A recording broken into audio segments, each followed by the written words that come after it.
noite, sejam bem-vindas. Hoje é o nosso encontro de abertura do percurso terapêutico Jornada da Heroína. Então, agora eu vou me apresentar rapidamente para vocês, a Lai também. Meu nome é Larissa Munhoz, podem me chamar de Lara, que eu adoro ser chamada assim. Eu sou psicoterapeuta holística, facilitadora de autoconsciência e espiritualidade. E agora eu passo a palavra para a Lai, que é a outra jardineira desse jardim. Oi, gente, eu sou a Letícia, eu sou escritora, pesquisadora, taróloga e facilitadora criativa, dando aula de escrita e de outras coisas, e trabalhando aqui no jardim. Então, é isso, podemos seguir. Então, agora a gente vai falar um pouquinho sobre a jornada do herói e a jornada da heroína e o que elas têm a ver com a nossa vida, né? Por que esse movimento está acontecendo? Por que que a gente escolheu esse livro para trabalhar? Eu vou começar a contar aqui para vocês e eu vou pedir para vocês deixarem aqui no chat quem já leu o livro antes, porque eu vi que algumas pessoas já leram, né? Esse é como é o nosso encontro de abertura, é um encontro mais inicial, né? Então a gente não vai trabalhar detalhadamente coisas do fim ou do meio do livro, mas a gente vai estar super disposta, né, a escutar já impressões, né, de como foi a leitura desse livro para quem já leu ele completo. Então, vamos começar pela jornada do herói, né? Apesar de tudo ser sobre a jornada da heroína, a gente vai começar falando da jornada do herói. E por que que a gente vai fazer isso? Porque todo mundo conhece a jornada do herói, né? Talvez vocês não sintam que vocês conhecem a jornada do herói. Pode ser que seja a primeira vez que vocês estão ouvindo esse nome agora, inclusive, mas todo mundo conhece. A verdade é essa, e eu vou mostrar para vocês como é que todo mundo conhece. Assim que todo mundo conhece a jornada do herói, mesmo sem saber o nome, tá? E esses são só alguns filmes, algumas animações. Ela é usada em livros, ela é usada em seriados. Atualmente, ela é usada no marketing. Ela é usada pelos criadores de conteúdo das redes sociais, que adoram usar a jornada do herói para contar histórias de superação e se conectar com o público e vender produtos, enfim. Ela é realmente muito utilizada, muito presente, e é por isso que a gente conhece essa jornada, mesmo sem que a gente saiba que a gente conhece. E tem um fator extra, né? Além dela ter sido usada, né, como uma base narrativa para estruturar essa diversidade enorme de produções audiovisuais ou literárias, a história da jornada do herói começa muito antes. O principal nome, né, relacionado com a jornada do herói é o Joseph Campbell, que era um mitólogo é, estadunidense que foi pesquisar muito a fundo e encontrou é, essa jornada que ele chamou também de monomito, que é uma estrutura básica comum que ele viu analisando mitologias, folclore, contos de fadas de diversas culturas. Então ele chegou nesses fatores básicos ali em comum, a gente vai mostrar daqui a pouco quais são essas etapas, que formam essa jornada do herói. Ou seja, é, já não bastasse tudo isso daqui, ainda tem essa questão de que está relacionado com a mitologia e com os contos de fada. Ou seja, essa jornada ela é também uma jornada arquetípica. E dizer que ela é arquetípica significa dizer que ela está também no nosso inconsciente coletivo. Para além de tudo que a gente vê, onde a gente a reconhece, ela está também no nosso inconsciente. E daqui a pouco vocês vão ver também por que que é tão importante começar pela jornada do herói e não exatamente pela da heroína nesse primeiro momento. Além do Joseph Campbell, tem um outro cara que deixou a jornada do herói muito famosa, talvez ainda mais famosa do que o Campbell. Por quê? Esse moço aqui, chamado Christopher Vogler, era um roteirista que estudou a jornada do Campbell, e aí ele resumiu a jornada do Campbell e colocou num livro chamado A Jornada do Escritor. E esse livro virou um ultra mega blaster best-seller. Inclusive, provavelmente, a maior parte dessas histórias usaram a versão do Vogler, que era um pouquinho mais resumida, e não a versão do Campbell. Inclusive, o pessoal do marketing usa a versão do Vogler e não a do Campbell. Daqui a pouco eu vou mostrar as duas versões para vocês. Agora, daqui a pouco, agora, inclusive. Então, Aqui, essa é a jornada original, digamos assim, a jornada do herói versão original, ou monomito, né? Como descrita pelo Campbell. E ela é uma jornada que tem 17 passos. Lá.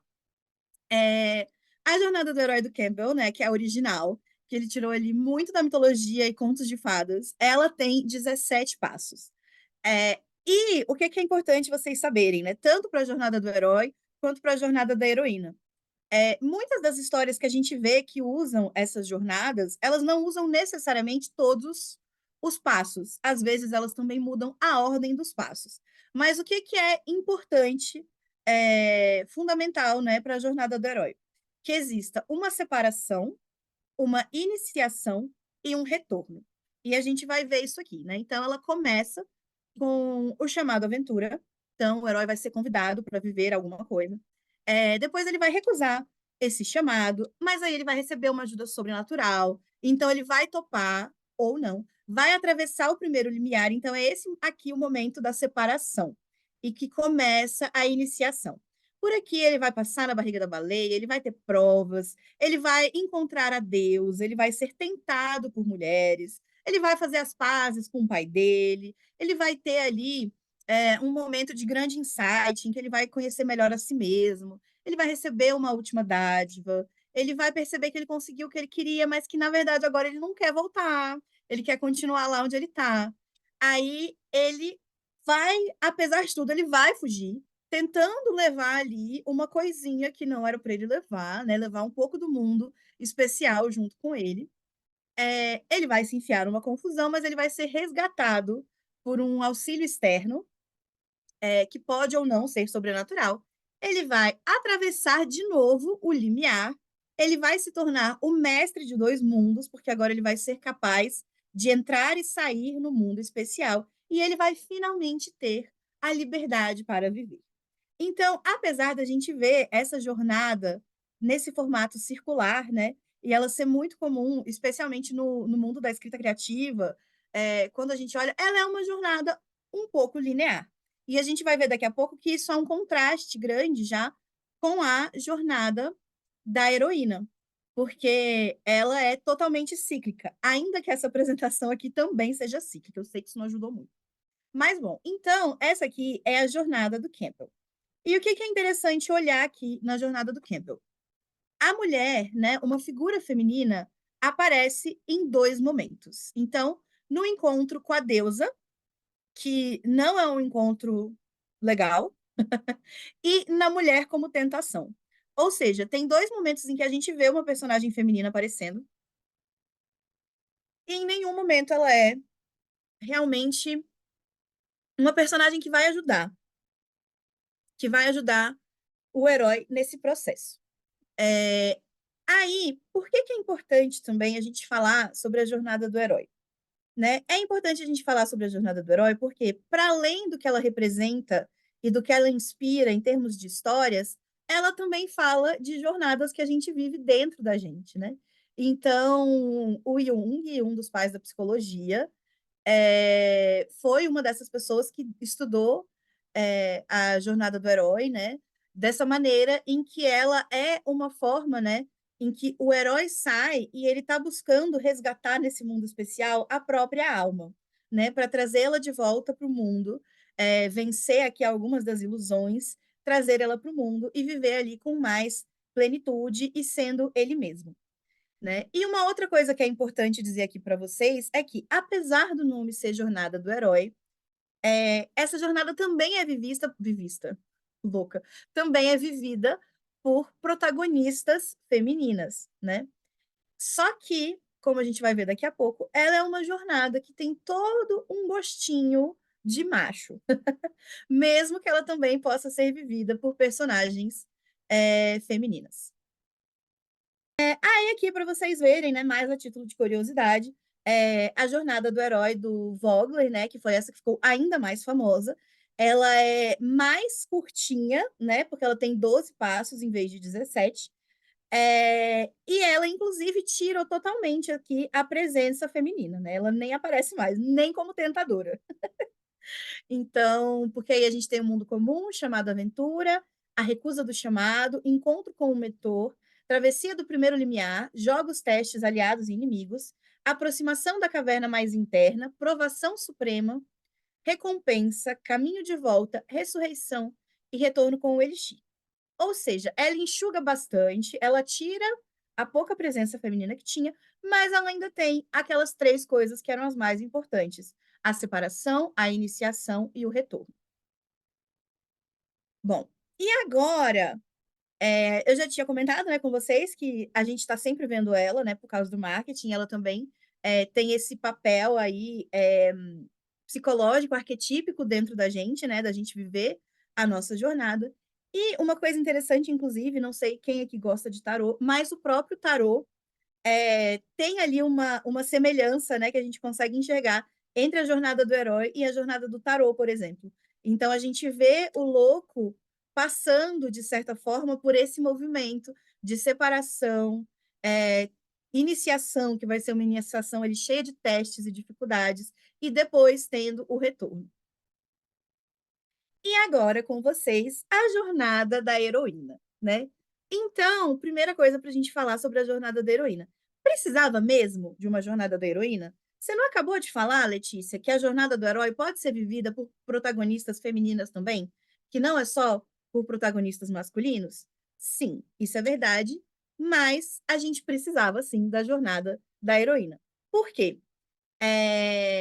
Essa jornada da heroína que está no livro, né, da Maureen Murdoch, e que a gente vai ler em conjunto, ela é apenas uma, tá? Vou contar para vocês, não sei se vocês já sabem, mas é apenas uma das jornadas da heroína.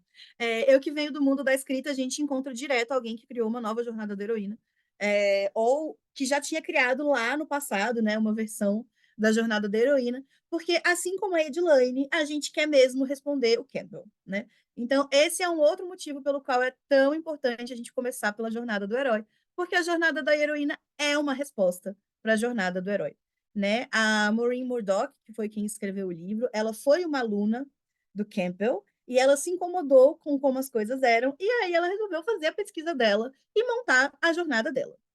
Pode falar, Edilene, deixa eu ver. O livro da jornada do herói tem esse nome? É isso aqui que está escrito? Não tem esse Não nome, tem esse exato, nome. não tem esse nome. Ele O chama O Herói de primeiro Mil é Faces. O Herói de Mil Faces. Isso. Que a Edilane está mostrando ali. Eu, pelo menos, não É esse consigo ler. azulzinho pequenininho. Isso. Bom, então, por que precisava, né, dessa jornada da heroína? Além dessa questão, quer dizer, a gente pode ver a jornada do herói com protagonistas femininas. Isso não é um problema, ela funciona. Inclusive, existem milhões de contos de fadas, né? Mitologia, que a gente encontra isso, né? Não é que ela não exista. Mas o que acontece é que a jornada do herói, principalmente como a gente costuma ver ela sendo utilizada, ela tem uma perspectiva masculina da vida. E o que isso significa dizer, né? Significa dizer que ela está ali enviesada pela questão de que a gente vive numa sociedade patriarcal. E a gente vive numa sociedade patriarcal há muitos séculos, né? Não é uma coisa nova, não é uma coisa que acontece só no Brasil, né? É aí um fenômeno mundial, inclusive. Então, por que a jornada da heroína se torna tão especial, especialmente essa aqui, proposta pela Maureen? Porque ela leva em consideração isso, esse contexto social de que, para uma mulher, as coisas não são tão simples e tão claras, né? A nossa jornada, ela começa de uma maneira interna. Antes da gente receber um chamado para aventura, a gente já tem que lidar com várias questões, porque foi definido que existiam comportamentos que mulheres precisavam ter e que outros comportamentos elas não podiam ter, porque aí elas iam ser masculinas e elas não iam ser desejadas e a gente não tinha poder na sociedade, né? A gente é até hoje uma minoria e não uma minoria porque nós temos poucos números, né? E sim uma minoria por questões de poder político. Então, acho que essa é uma questão muito importante, porque a Maureen leva em consideração muito de como é a vida de uma mulher, das pressões que uma mulher tem que lidar no cotidiano e de como isso impacta ela, né? Essa jornada surgiu como uma resposta e talvez ela tenha usado de desculpa, como descobrimos com a Edilene, mas ela surgiu também de uma necessidade de documentar o que ela via no consultório dela e que nem sempre cabia na jornada do herói quando a gente olha para ela como é. Deixa eu ver se tem algum comentário aqui, só ver se é uma dúvida. Ah, não. Além disso, o que é interessante a gente trazer aqui para vocês sobre essa questão de feminino e masculino? Existe duas questões diferentes, né, relacionadas com o feminino e o masculino. De um lado, existe uma questão um pouco mais sociológica, né, que é a performance do masculino e do feminino. Ou seja, o que a sociedade diz que é feminino, que é masculino, como a gente deve se vestir, como a gente deve se portar, como a gente deve falar, do que cada pessoa vai gostar e tudo mais. Mas existe também uma outra questão relacionada ao feminino e ao masculino, que é o feminino e o masculino enquanto energias psíquicas, que vão estar dentro de todas as pessoas. Então, a gente vai ter, né, pela linha junguiana, a gente teria a ânima e o ânimos, né? A ânima, tradicionalmente, é a parte feminina dentro do homem e o ânimos é a parte masculina dentro da mulher. Mas alguns teóricos já colocam em termos de todo mundo tem ânima e ânimo. Ânima e ânimos, e não necessariamente só esse trocadinho aí com cara de yin e yang, né? Ou seja, esse feminino e o masculino que a gente vai trabalhar aqui, ele é principalmente o feminino e o masculino dessa energia psíquica, mas ele também vai levar em consideração esse feminino e masculino sociológico, porque esse é o feminino que mais pesa em cima da gente, né? Que mais nos traz restrições e castrações e dificuldades. Não é a energia feminina, não é o contato com a ânima, com a nossa alma que nos traz problemas, e sim é o que foi criado socialmente.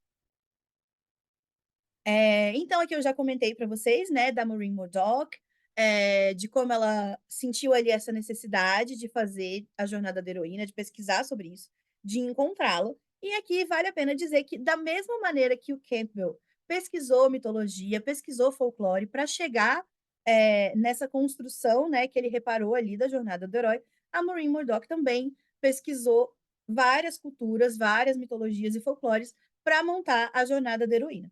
Quando a gente vai lendo o livro, inclusive, a gente vai ver que em alguns momentos ela vai citar a mitologia grega, em outros ela vai trazer ali a mitologia irlandesa, ela fala de Oxum, por exemplo, que aí já está não a Oxum da Umbanda, né?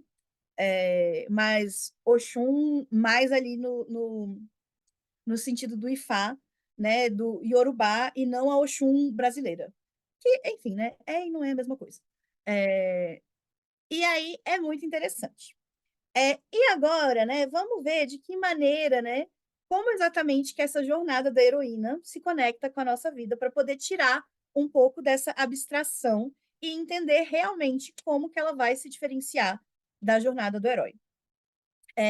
Então, a jornada da heroína, inclusive, tem umas coisas interessantes, tá? A primeira é que, diferentemente da jornada do herói, ela não é linear.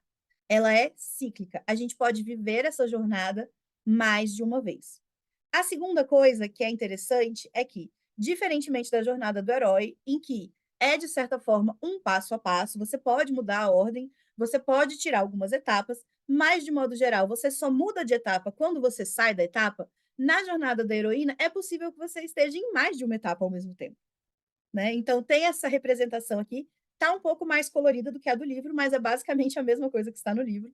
E a gente pode estar em mais de um lugar ao mesmo tempo, o que também é uma coisa super interessante, super revolucionária e super feminina, porque a gente é dessas, né? Da energia feminina, no caso. Então, como que começa a jornada da heroína, né? Que tem 10 passos. Ela começa com a separação do feminino, a identificação com o masculino e a conquista de aliados. O que isso significa? Significa basicamente que, desde que a gente nasce, a gente aprende que é difícil ser mulher, que pode não ser tão legal assim ser mulher, que os homens têm um monte de vantagens, que os homens conseguem fazer um monte de coisas que a gente não consegue, que a sociedade é moldada para os homens, que os valores são relacionados a essa performance do masculino e também a energia psíquica do masculino, e parece que tudo isso são coisas que faltam dentro da gente. Então a gente começa ali uma jornada de tentar viver como se a gente estivesse nesse mundo masculino, como se a gente fosse também, eh, não como se a gente fosse homens, né, mas negando o feminino que está dentro da gente, o feminino do qual a gente veio, né, porque aqui tem uma questão muito forte de rejeitarmos a nossa própria mãe, ou a ideia, né, do que uma mãe pode representar, que a gente vai enxergar muitas vezes como um sinônimo de, submissão, de se colocar ali em último lugar enquanto você cuida de todas as outras pessoas, de sonhos não realizados, de uma vida que é vivida para os outros, de silenciamento, né. Então vai ter esse contraponto de que a imagem da mãe vai representar tudo isso, enquanto a imagem do pai vai estar ali mostrando uma pessoa que sai de casa, que viaja, que tem amigos, que faz e acontece, que tem prestígio, que, sabe, conquista coisas com o trabalho, que põe à mesa, enfim, a ideia é mais ou menos essa. Ou seja, a sociedade, ao supervalorizar o que é visto como masculino, acaba minimizando e desprezando o que é feminino, e aí nós, mulheres, acabamos rejeitando isso em nós mesmas. Mas homens que também vão ter, né, o seu componente feminino, também vão rejeitar isso neles mesmos, né. Não somos só nós que rejeitamos. Mas enfim, a gente vai tentar viver essa jornada. E aqui é uma parte que é um pouco parecida com a questão da jornada do herói, né. Vai ter uma separação, vai ter aqui um caminho de provas, né, o encontro com ogros e com dragões. E é muito interessante que esses ogros, eles são ali, eh, umas figuras ali, uns inimigos menores, sabe. Eles são, assim, cada batalha que a gente tem que vencer. Mas um dragão, que a Moraine dá de exemplo, que eu achei fantástico, é aquela pessoa, quer dizer, aquela pessoa não, é a sociedade que está sorrindo para você e dizendo: "Oi, linda, você pode ser quem você quiser, você pode fazer o que você quiser, porque você é uma mulher poderosa. Mas lembra que você também tem que ser perfeita, tem que ser bonita, tem que estar com a aparência em dia, tem que botar a comida na mesa, tem que cuidar das crianças. Mas tirando isso, você pode fazer o que você quiser". Então esse é um dragão que está sempre aí. Eh, e aí, na sequência, a gente vai chegar na dádiva ilusória do sucesso. Ai, deixa eu só ver se tem alguém. Ai, sim, a Edilane colocou aqui o slogan da Mattel, exatamente, para quem estava no cineclube, é tipo isso. Bem ali quando a Barbie criou o feminismo e acabou com os problemas do mundo. Bom, depois a gente vai ter a dádiva ilusória do sucesso. Essa dádiva ilusória é aquele momento em que, depois de vencer todos os obstáculos que foram colocados pela sociedade e conquistar tudo aquilo que ela sempre desejou, que ela sempre pensou que ela queria, aprovação do pai, aprovação da sociedade, aprovação dos homens, sendo vista como uma autoridade, como uma mulher forte, como um modelo, ela vai começar a perceber que, "Espera lá, não era isso. Não era bem isso que eu queria de verdade. Isso aqui tá um pouco estranho. Parece que eu fui meio que traída, meio injustiçada, eu acreditei que ia ser diferente e não foi". Isso pode fazer com que ela entre, né, nesse momento em que ela vai despertar para os sentimentos de aridez espiritual, para a sensação de uma morte, né. E aqui não é uma morte física, é uma morte simbólica, que é esse momento onde as coisas não fazem mais sentido, né. Afinal de contas, isso aqui, gente, a separação do feminino e a dádiva ilusória do sucesso, é uma coisa que pode acontecer ali de quando você nasceu, depois de 20 anos, pode acontecer depois de 30 anos, depois de 50 anos, depois de 60 anos, depois de 70 anos. Então, muito provavelmente, a maior parte da vida da nossa heroína foi vivida acreditando que existiam várias partes dela que ela precisava deixar do lado de fora e que ela precisava ser de uma outra maneira e se adequar a outros padrões. E tudo isso foi fazendo com que fosse impossível ela ter, né, uma vida plena, uma vida completa, ela ser um ser humano completo, e é muito difícil a gente encarar esse momento, né. Então, a partir daqui da aridez espiritual, ela vai ter um momento de iniciação e descida, aonde ela vai ter um encontro com a deusa. E o que que é interessante a gente trazer aqui da deusa? Essa deusa não é uma deusa específica, essa deusa é um conceito, um arquétipo, né? É uma maneira da gente pensar que o feminino também pode ser divino e pode ser sagrado. Porque, de modo geral, né, e aqui a Maureen, apesar dela pesquisar outras culturas, é, ela era, enfim, uma mulher estadunidense, né? Ela tem uma criação católica, inclusive, se eu não me engano. Então, está permeado por esse imaginário judaico-cristão em que Deus é um velho barbudo, um homem barbudo. E aí a gente tem uma série de questões, né, bíblicas que fazem com que a gente, mulher, acabe ficando se sentindo ali numa posição mais baixa em alguns momentos, né? Por quê? O homem foi criado à imagem e semelhança de Deus, e as mulheres, né? A gente foi criada à imagem e semelhança de quem? Né? A gente não foi criada direto, a gente foi ali um pensamento assim, né? Deus lembrou: ah, peraí, deixa eu criar uma companheira aqui para o Adão, né? E aí a gente foi lá e saiu da costela. É bonito sair da costela e andar lado a lado? É bonito sair da costela e andar lado a lado. Mas ainda assim, a gente podia ter sido criada junto, né? Ou então podia ter sido o Adão que veio da nossa costela. E aí tem toda essa questão de que a Virgem Maria, né? Ela é muito importante, especialmente dentro da cultura católica. De outras religiões cristãs, nem tanto. É, porque às vezes, né, em religiões protestantes, eles chegam a agir de uma maneira que é do tipo assim, que é um pecado você dar tanto valor para Nossa Senhora. Então, é ainda mais masculinizado, porque olhar para Maria é ali tratado como se fosse uma idolatria, né? Só Deus é que pode ser adorado. É, então a gente vai vendo que a gente vai tirando qualquer noção de que o feminino pode estar conectado com o divino, né? Parece que é ali uma coisa que os homens têm, e quando é algo que as mulheres têm, são as santas, né? Então elas renegam o próprio corpo e elas vivem só do espírito, né? Que é inclusive como é perpetrada, né, a imagem de Maria. Ou seja, a gente fica completamente alienada do nosso corpo e de nós mesmas, porque o nosso corpo é uma fonte de pecado, né? Ou de tentação, como a gente vê ali na jornada do herói. Então, essa iniciação e descida da deusa tem essa importância, né? Depois, no próximo passo, um anseio urgente pela reconexão com o feminino é esse momento de perceber tudo que você perdeu, tudo que você deixou para trás, todas essas faces que você tinha, essas habilidades, esses gostos, esses interesses, a sua intuição, às vezes os seus próprios sentimentos, né? Porque a gente não pode negar, a gente vive em uma sociedade que é ultra mega blaster focada no racional, em que parece que só o racional e o intelectual é que tem valor e os sentimentos ficam ali, não só os sentimentos, né, mas tudo que é sensível à criatividade, à intuição, às emoções, o corpo, tudo isso fica em segundo lugar. E a partir daqui ela vai ter esse anseio de se reconectar com esse feminino, de curar esse feminino que sofreu essa separação tão dolorosa por essas questões sociais. E aí a gente vai ver, né, esse momento da cura da ruptura mãe e filha, que esse momento de realmente aceitar o seu feminino. E aí talvez você precise realmente entrar em contato com a sua mãe, talvez com uma figura materna, né, não necessariamente a sua mãe, e também aprender a maternar você mesmo. Depois desse momento, a gente vai chegar aqui na cura do masculino ferido, né? Que vai ser esse momento de pensar, poxa, mas é verdade, né? O feminino tem o seu lado divino, tem o seu lado maravilhoso. Eu não devia ter jogado ele fora, mas tem umas coisas legais aqui no masculino também. Tem umas coisas úteis aqui.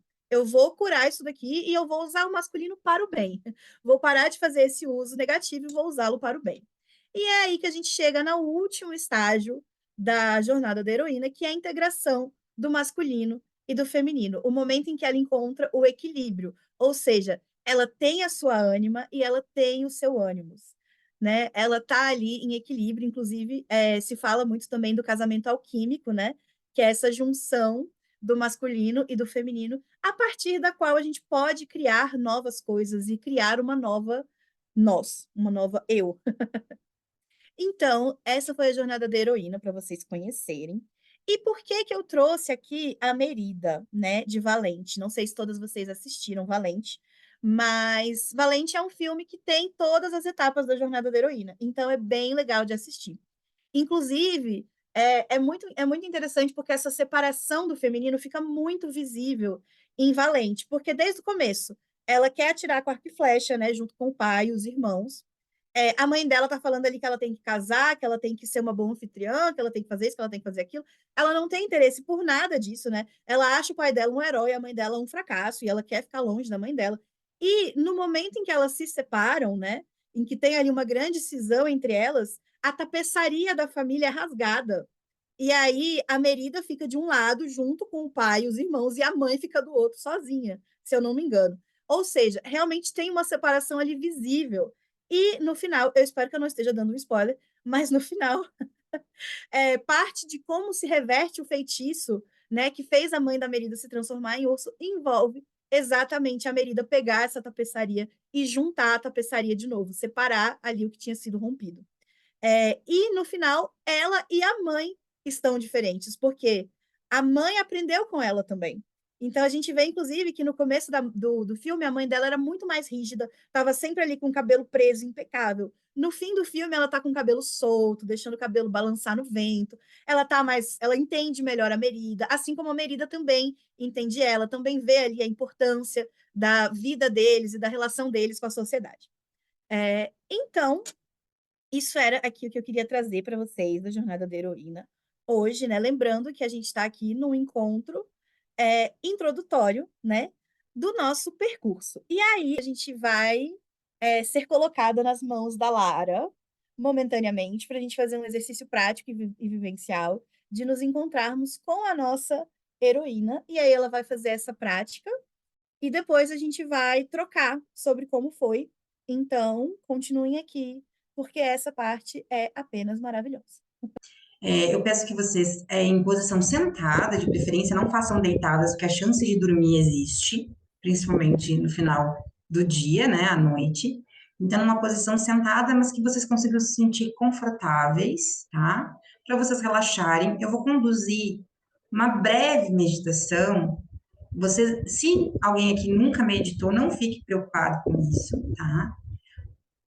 Primeiro que sempre existe uma primeira vez, e segundo que não é algo tão complexo quanto a nossa mente diz que é. Lembrem que nem tudo é verdade e a nossa mente mente muito. Então, eu vou conduzir vocês e depois dessa condução, então, eu vou trazer vocês de volta, né, dessa introspecção que a gente vai fazer com a meditação, para vocês colocarem no papel algumas coisas a partir de algumas perguntas que eu vou fazer, tá? Vai ser isso, basicamente. Estou explicando para a mente de vocês ficar mais tranquila, porque a nossa mente gosta de explicações. Então, para o corpo poder relaxar agora na sequência, vocês confiarem em mim. Então, agora vocês se coloquem numa posição confortável e eu vou fazer a condução. Toma uma respiração profunda. Percebe o ar que entra, que expande o pulmão e o abdômen. Percebe o ar que sai e libera toda e qualquer tensão que possa existir no teu corpo. Percebe o ar que entra, o ar que sai. Ancora a tua atenção na tua respiração. Se vier qualquer pensamento que possa ser distrativo, imagina esse pensamento como uma nuvem. E esse pensamento em forma de nuvem, ele passa. Você não precisa agarrar essa nuvem, você pode deixá-la passar. Se for um pensamento muito importante, em algum outro momento ele vai voltar. Confia nisso. E ancora sua atenção na respiração. Deixa que a respiração flua naturalmente. E te permite ser conduzida através da minha voz, através da música.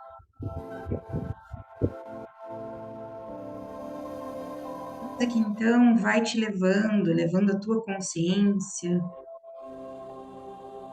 para o teu jardim interno. É um lugar só teu. Um lugar de paz, tranquilidade.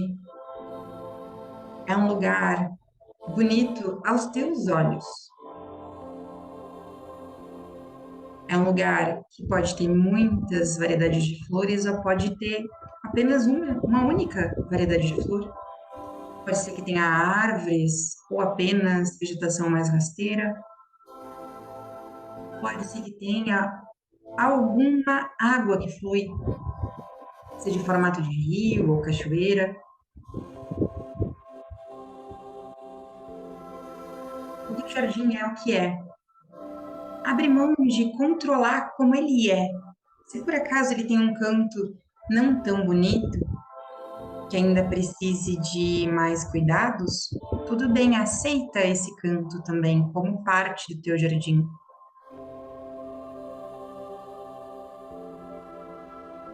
O teu jardim é como é. Abre mão de qualquer julgamento que possa vir sobre o teu jardim interno.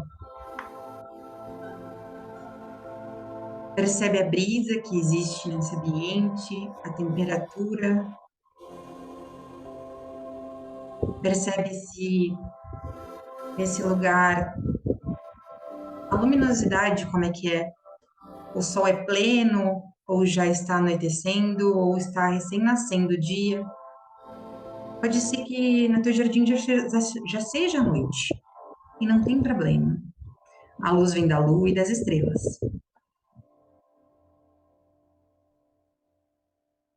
Observa as tuas plantas e observa a tua sensação nesse local. Observa como tu te sente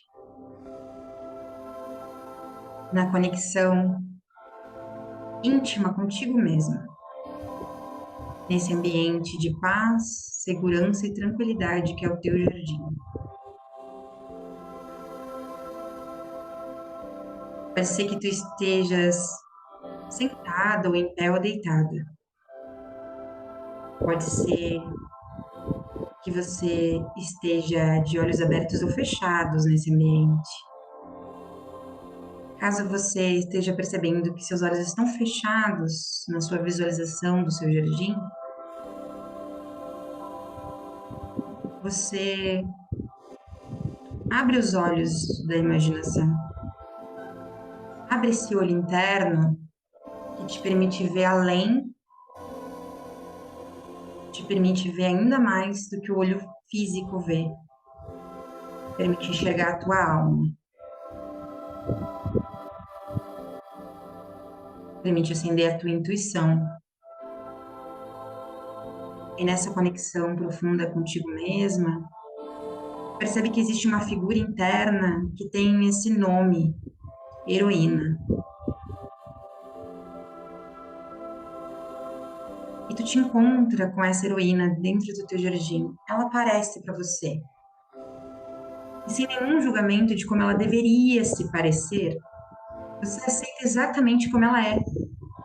O tipo físico, as vestes, a expressão dela, o jeito que anda, o jeito que se comunica. Tudo isso você aceita sem qualquer medo ou julgamento.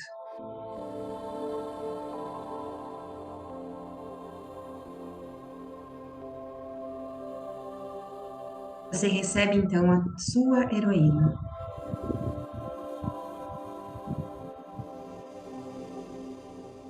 Ela te conta sobre aspectos heróicos de você, sobre a sua face heróica.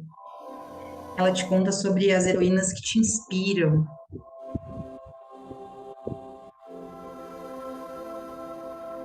Talvez ela te conte em que parte da jornada da heroína você se encontra, mas abre mão de controlar. Apenas aceita, e caso ela não te conte tudo isso, aceita o que ela te contar. Aceita o que for possível receber neste momento.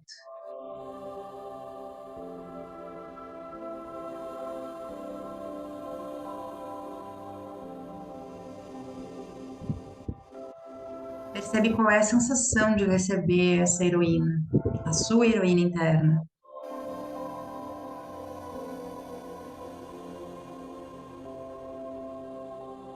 Você então dá as mãos para sua heroína Olhe com compaixão para ela e a abraça. Nesse abraço vocês se fusionam e vocês passam a ser uma única pessoa. Você aceita nesse abraço todos os ensinamentos que ela possa ter, mesmo que a sua mente não seja capaz de captar neste momento.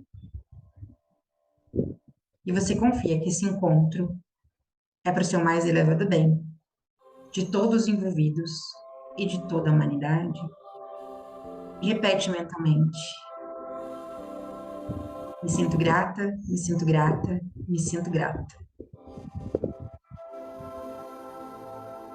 Eu sei que é possível, eu sei como, eu sei qual é a sensação de viver o meu dia a dia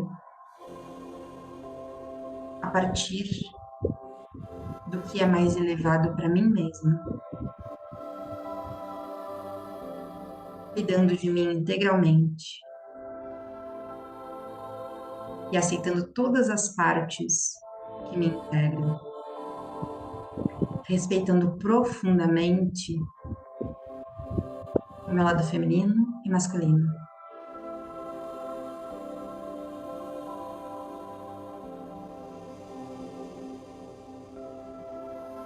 Eu sei como, eu sei quando e eu sei onde viver o meu dia a dia, integrando o feminino e masculino.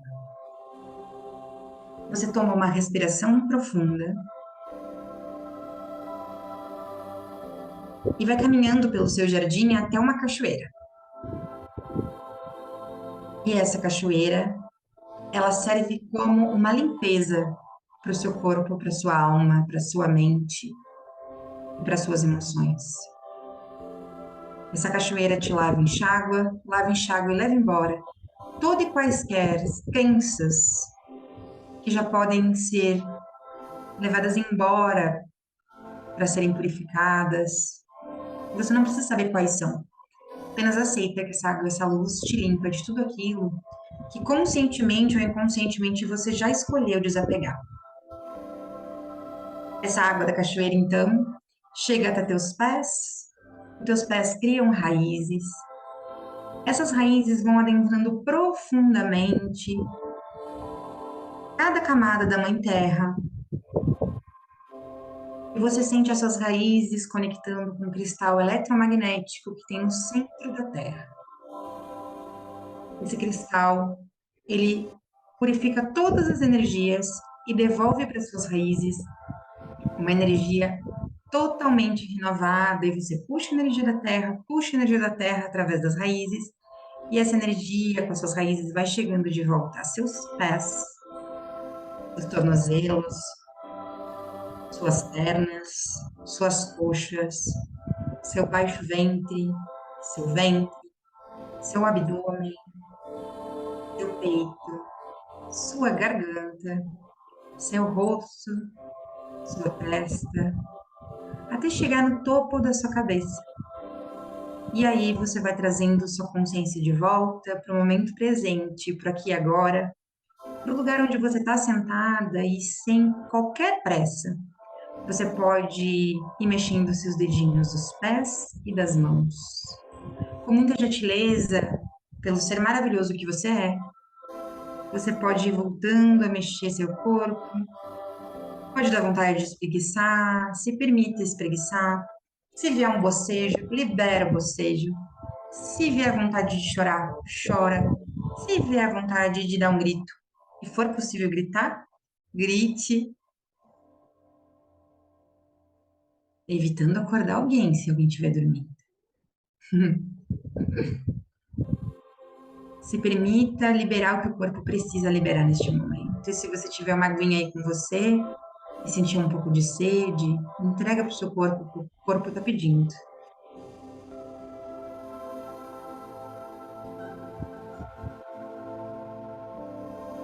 Agora você ainda não abriu os olhos, é o momento de abrir os olhos devagar. Pegar seu papel e sua caneta e escrever e desenhar em alguns minutinhos sobre as seguintes perguntas. Quem são as heroínas da sua vida? quais aspectos em quais aspectos eu me percebo heróica? E em que ponto da jornada da heroína eu consigo me situar? Pode ser que seja mais de um. Deixe as respostas fluírem. Se alguma pergunta não for respondida, tudo bem. Não se esforce. Apenas aceite o que vier como valioso.